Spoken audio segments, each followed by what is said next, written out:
त्वमेव सर्वं मम देव देव। दीप लक्ष्मी का प्रतीक है। उत्साह संपन्नं दीर्घसूत्रं क्रिया विधिज्ञं व्यसने स्वसत्तं सूरं कृतिज्ञं गृणसोहृतं च लक्ष्मी स्वयं जाति नाश हेतु।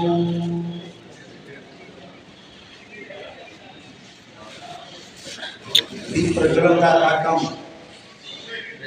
माता लक्ष्मी के प्रति दीप प्रज्वलन का कार्यक्रम जन जन को, भारत के प्रत्येक व्यक्ति को जागृत करने के लिए, जानकारी देने के लिए आज जो कार्यक्रम आयोजित किया गया है, इसमें मंच पर उपस्थित पूर्व राज्यसभा सांसद पासवान जी और अन्य जो अतिथिगण हैं और सभागार में उपस्थित सभी मेरे भाई बहनों,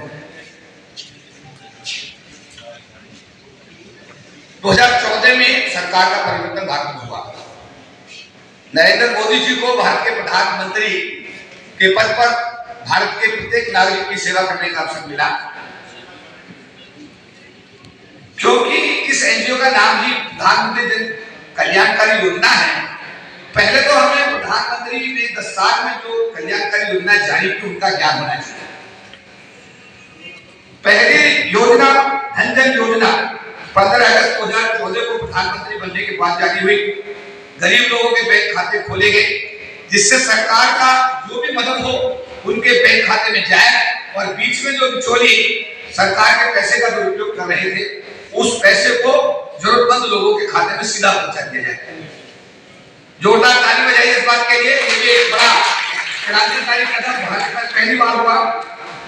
प्रधानमंत्री उज्ज्वल योजना भी 1 मई 2016 को जारी हुई, जिसके अंदर महिलाओं को चूल्हे से जब धुआं होता था उससे बचाने के लिए 3 सिलेंडर देने का एक सरकार ने फैसला किया और उससे देश के करोड़ों लोगों को लाभ हुआ। पीएम किसान योजना यानी कि किसान योजना के तहत 6000 रुपया प्रत्येक किसान को 3 किस्तों में 2000 रुपया उनके बैंक खाते में जमा करा करके 11 करोड़ किसानों को इसका लाभ पहुंचाने का काम किया गया। आयुष्मान भारत योजना, इसमें स्वास्थ्य के लिए 5 लाख रुपए तक की व्यवस्था दी गई है और करीब 11.25 जो करोड़ लोग हैं उनको अब तक इसका लाभ मिल चुका है। इसके बाद प्रधानमंत्री ने आवास योजना 1 अप्रैल 2016 को जारी की, जिसमें करीब 3 करोड़ लोगों को आवास देकर के गरीबी की रेखा से ऊपर लाने का प्रयास किया गया। पासवान जी बैठे 2013 में एक प्रोग्राम में मैंने ऑर्गेनाइज किया था। प्रोग्राम था अंतरराष्ट्रीय दलित सम्मेलन। उसमें सुशील कुमार शिंदे तत्कालीन गृह मंत्री मुख्य अतिथि थे और उसमें पासवान जी भी आए थे। तो राम के ऊपर बहुत सारी कहानी सुनाई थी, लेकिन खुशी की बात यह है कि आज राम मंदिर भी अयोध्या में बना करके भारत के लोगों को राष्ट्र को समर्पित कर दिया गया। जोरदार ताली इसके लिए भी। मुस्लिम समाज की महिलाओं के लिए 3 तलाक एक अभिशाप बना हुआ था और 3 तलाक का कानून ला करके प्रधानमंत्री ने ऐतिहासिक कार्य किया। धारा 370 जो जम्मू कश्मीर में थी उसको हटा करके लोग मजाक लेते थे कि धारा 370 हट नहीं सकती, लेकिन धारा 370 भी हटाई गई।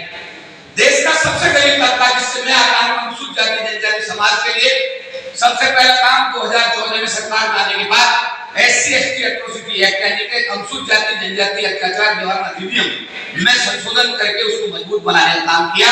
और जब सुप्रीम कोर्ट ने 2018 में उस SC/ST एट्रोसिटी एक्ट को खत्म किया, तो प्रधानमंत्री जी ने संविधान में संशोधन करके उसको इन्फोर्स करने का काम करके एक ऐतिहासिक कार्य किया। मेरा कहना था कि बहुत सारी योजनाएं हैं जिनकी जानकारी हमारे लोगों को, हमारे देशवासियों को होनी चाहिए, लेकिन हो नहीं पाती है। उसके अभाव में उसका लाभ आम आदमी तक नहीं पहुंच पाता है। हमारा एनजीओ कौशिक जी के नेतृत्व में मेरा विश्वास है कि ये एनजीओ ऐतिहासिक कार्य करेगा और माननीय प्रधानमंत्री जी की जो योजनाएं हैं उनको जन जन तक पहुंचाने का काम करेगा। मैं क्योंकि राष्ट्रीय लोकदल पार्टी का राष्ट्रीय महासचिव भी हूं और कल हमारी पार्टी विधिवत रूप से एनडीए गठबंधन का हिस्सा बनी है।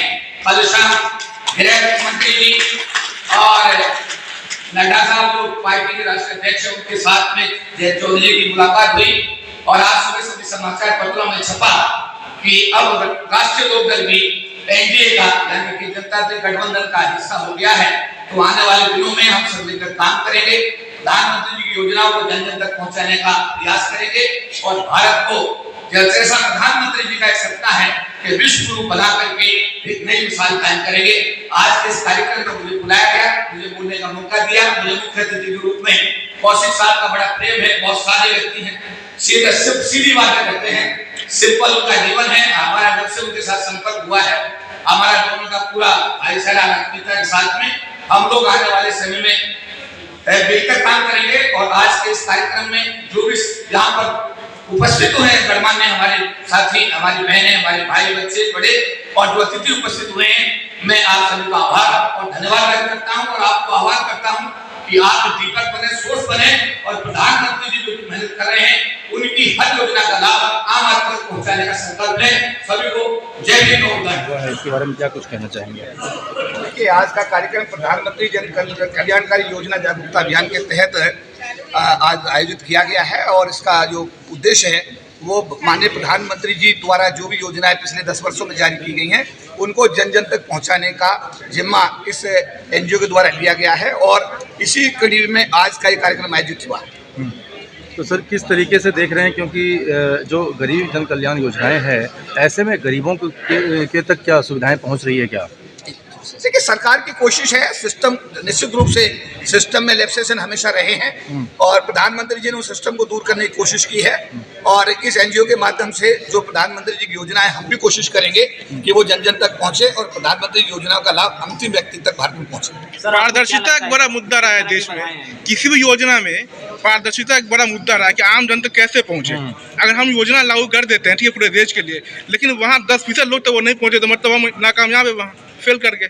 देखिए, मैंने जैसा अभी थोड़ी देर पहले आपको बताया, जो बैंक खाते खोले गए उन धन जन योजना जो लागू हुई शायद ये उस सोच का हिस्सा था कि जिसके लिए जो सुविधा जानी चाहिए उसके खाते में सीधी पहुंचे और मुझे लगता है कि उस योजना के चलते काफ़ी लोगों को उसका लाभ मिला है। जैसे किसानों की हम बात करें कि 2000 रुपये 21 जाती है उनके खाते में जाती है, या दूसरे गरीब तबके के जो हमारे समाज के भारत के लोग हैं उनके लिए जो योजना है उनके खाते में पैसा जा रहा है, तो बीच की दलाली बंद हो गई है, काफ़ी हद तक इसमें सुधार आया है।